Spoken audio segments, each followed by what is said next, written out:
Je vous propose donc de passer à la délibération 72, donc Nantes-Métropole. Il s'agit de la synthèse des rapports annuels 2023 sur l'eau, l'assainissement et le déchet ménager. Vous savez, c'est le marronnier classique, mais c'est une délégation importante à qui nous confions à Nantes-Métropole des sujets qui sont évidemment le quotidien de nos concitoyens. Merci Jacques de nous faire une synthèse. La synthèse de la synthèse. Oui, effectivement, c'est un marronnier qui fleurit tous les étés. Nantes Métropole nous envoie cette synthèse au cœur de l'été concernant, et nous devons le présenter au conseil municipal dans chacune des 24 communes concernant la situation des prix et la qualité des services d'eau, d'assainissement et de déchets. Alors, concernant l'eau potable et l'assainissement, il faut se rappeler qu'en 2023, l'été n'avait pas été le même que celui que nous venons de vivre. Il avait été particulièrement chaud dès le début et il y avait eu de grandes menaces qui pesaient sur la prise d'eau en Loire qui se fait au niveau de Mauves, avec le risque que le bouchon vaseux de Loire remonte très haut et ne permette pas vraiment une prise d'eau satisfaisante. Donc il y a eu des réunions en préfecture et un schéma directeur départemental de la sécurisation de l'alimentation en eau potable. Il y a eu une pré-situation de crise. Bon, finalement, elle n'a pas eu lieu, mais enfin, tout le monde était en alerte et ça a permis aussi de lancer une grande campagne auprès des habitants pour prendre des mesures d'économie d'eau. Donc on verra tout à l'heure que ça a été quand même suivi, y compris sur notre commune. Alors nous, pour rassurer tout le monde, mais un peu, à Boueil, nous ne sommes pas concernés par la prise d'eau de Mauves, puisque ça dessert les communes du Nord-Loire. Bon, mais il y a quand même Nantes et Saint-Herblain et d'autres. Ça fait plusieurs centaines de milliers de personnes qui pourraient éventuellement se trouver privées d'eau, donc qui viendraient certainement de prendre la douche ici à Boueil ou ailleurs au sud. Parce que nous sommes alimentés par une prise d'eau à Basse-Goulaine, mais qui n'est pas directement en Loire et qui n'a pas été menacée. En 2013, les travaux, c'est des travaux très importants, c'est plusieurs millions d'euros, des dizaines de millions d'euros qui sont consacrés à la finalement reconstitution d'une nouvelle usine très moderne, performante à La Roche.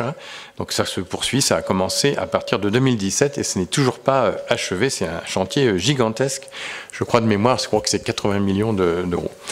Et puis nous avons renouvelé avec la CAF la tarification solidaire pour le prix pour l'eau, puisque ça a été mis en place il y a maintenant le mandat précédent, en 2016. Donc il faut renouveler, ça reste à titre un peu d'autorisation expérimentale et c'est renouvelé pour 5 ans, et ce qui permet à un certain nombre de nos concitoyens de la métropole de bénéficier d'un tarif particulier et particulièrement réduit pour accéder à l'eau potable. J'ai fait rajouter en commission des points qui sont intéressants pour les avoir à l'esprit. Nous avons la métropole a 3 contrats qui nous concernent à Boueil, concernant l'eau potable, les eaux usées et la collecte des eaux usées et le traitement des eaux usées. Alors en ce qui concerne l'eau potable, le contrat a été attribué à Veolia et il court jusqu'à la fin de l'année 2025, ce qui veut dire qu'en 2025, la métropole va sûrement relancer nécessairement un appel d'offres. Ça, c'est pour l'eau potable. Pour la collecte des eaux usées, c'est la même échéance, 31 décembre 2025, et là, ça a été confié à une filiale de Suez, Gravitéo Suez.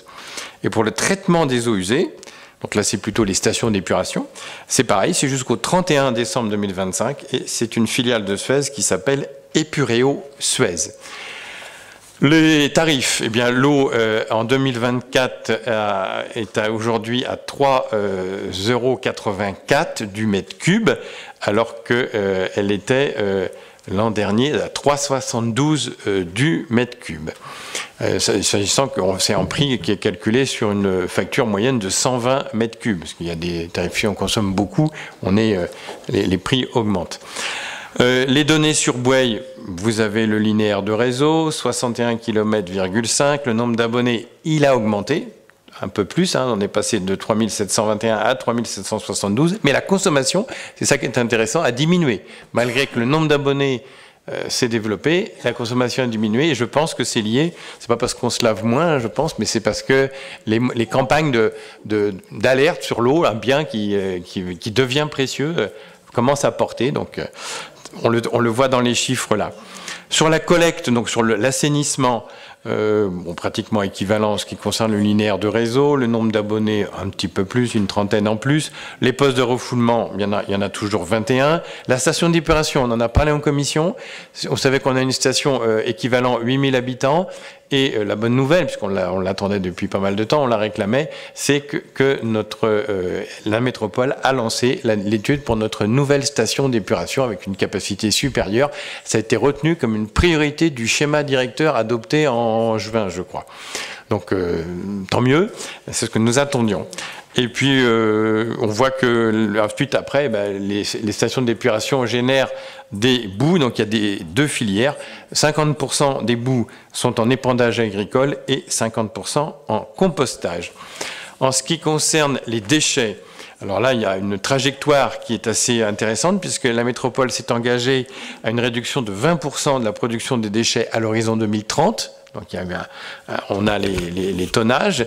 Alors, vous voyez, en 2023, on est à 290 730 tonnes et nous étions l'année précédente à 304 066 tonnes. Donc, il y a une légère diminution. On est sur une bonne trajectoire.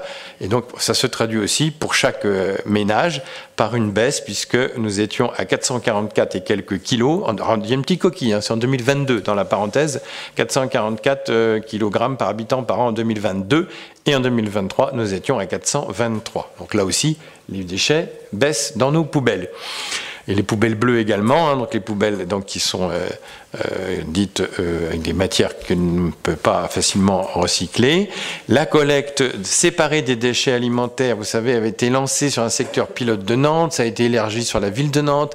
Et la bonne nouvelle, parce qu'on l'attendait là aussi, c'est qu'au dernier bureau métropolitain, nous avons lancé un marché pour que toutes les communes, donc y compris Bouaye, puissent avoir ce que vous avez vu à Nantes, hein, des petits réceptacles pour des déchets putricibles, hein, qui seront mis dans les secteurs où les gens n'ont pas de jardin.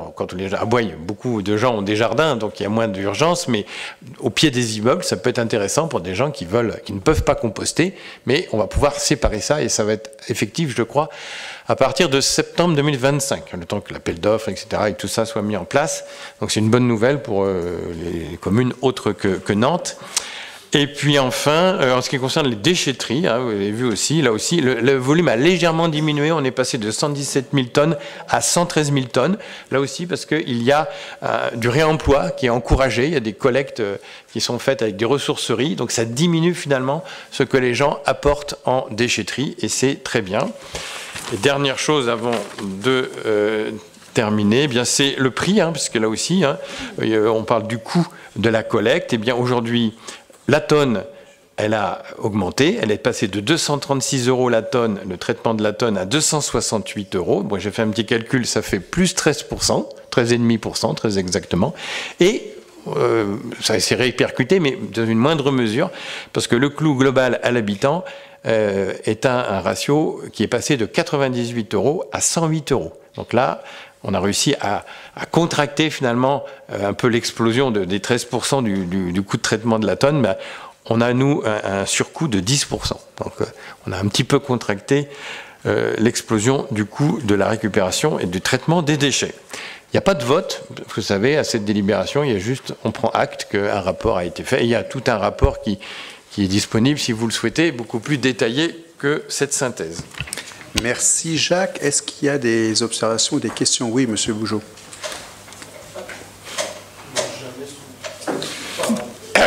Juste pour revenir sur un petit chiffre sur une phrase, c'est marqué la conformité microbiologique et chimique en 2023 pour le secteur de Bouaye s'élève à 100%. Super, ça c'est une bonne nouvelle. Ça me permet juste de rebondir sur un sujet. J'avais d'ailleurs sollicité Monsieur Herbechon à l'époque sur cette fameuse molécule. Alors, je vais me lancer dans ce next, qui n'est pas facile à aussi. La molécule qui s'appelle le chlorothalonil R471811. Voilà, c'était une nouvelle molécule de pesticide identifiée dans l'eau potable en Loire-Atlantique. On avait échangé à ce propos. Vous m'aviez dit que vous aviez sollicité, je crois, la métropole pour savoir s'ils allaient lancer une étude là-dessus. Comme je fais un score de 100% là-dessus, je me dis soit ça a été identifié, il n'y en a pas ici et c'est très bien, soit ça n'a toujours pas été identifié et on est quand même à 100%. Je prends un petit retour d'expérience sur un sujet qui date de 2020. Oui, je confirme bien que nous avons sollicité Nantes Métropole, puisque nous n'avons pas compétence, nous, la commune, pour faire ces analyses. Je ne sais plus, c'était pas le SPTA-Chlore ou aussi qui avait été sollicité. Bon, peu importe. En tout cas, la demande a été faite et il me semble, alors je ne sais pas si on a une réponse ou pas. En fait, je crois même qu'il ne la mesure pas forcément. Donc, forcément, si on ne la mesure pas, on n'est pas. Moi, je vous propose qu'on relance, puisque le courrier, nous l'avons fait. Nantes Métropole est à même de nous dire, parce que là, effectivement, la conformité microbiologique et chimique n'intègre pas les pesticides.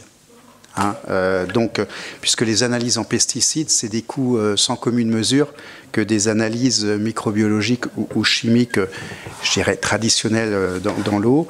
Donc, on va relancer parce qu'on est têtu, et puis on va redemander s'ils ont oublié de nous répondre, ou est-ce qu'ils la mesurent, et s'ils la mesurent, on aimerait avoir les éléments. Mais je suis tout à fait d'accord. Tout à fait d'accord. Alors, ce que je... Par contre, c'est une réponse, mais une réponse qui est intéressante. Avec Mme Berthet, Mme Ratez et Mme Devet, nous allons organiser une réunion publique sur les enjeux de la santé de l'eau. On va prochainement l'informer, et nous faisons venir l'adjoint de la commune de Saint-Marc, M. Demangeau, Michael Demangeau, qui est un grand spécialiste et qui est très pointu là-dessus, parce que vous voyez bien que l'éventail des mesures est tronqué. Et il y a aujourd'hui plein de nouvelles molécules qui ne sont pas recherchées. Dans la norme de potabilité, elles ne sont pas forcément recherchées.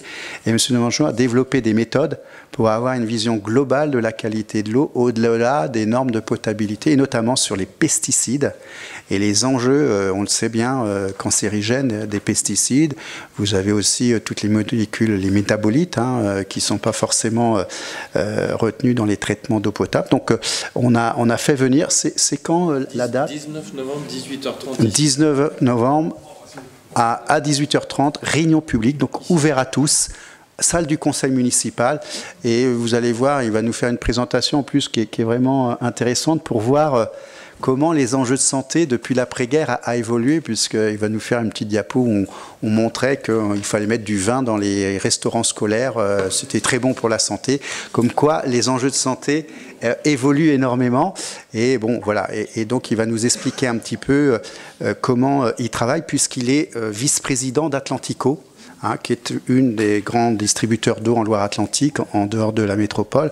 Et je crois que c'est un chercheur, donc il est très qualifié pour... oui, renommé, oui, au niveau international. Donc, c'est quelqu'un de vraiment intéressant. Et je pense que ce genre de questions, il sera tout à fait qualifié pour apporter une réponse. Parce qu'en plus, vous m'aviez même parlé, on avait même parlé à l'époque peut-être d'une intervention en début de conseil municipal, comme des fois on a... Oui. Voilà.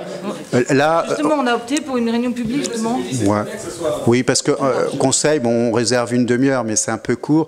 Et là, les sages aussi se sont saisis, le conseil des sages, de cette question-là. On s'est dit, bon, on ne va pas faire une... Voilà, donc on a fait clairement une réunion publique avec le Conseil des sages pour que ça aille au-delà des membres du Conseil. Je pense que ça intéresse l'ensemble de nos concitoyens. Parfait. Est-ce qu'il y a d'autres questions ? Eh bien, écoutez, s'il n'y a pas de questions, nous prenons acte de cette présentation du compte-rendu d'activité des délégataires des services publics de Nantes Métropole. Merci.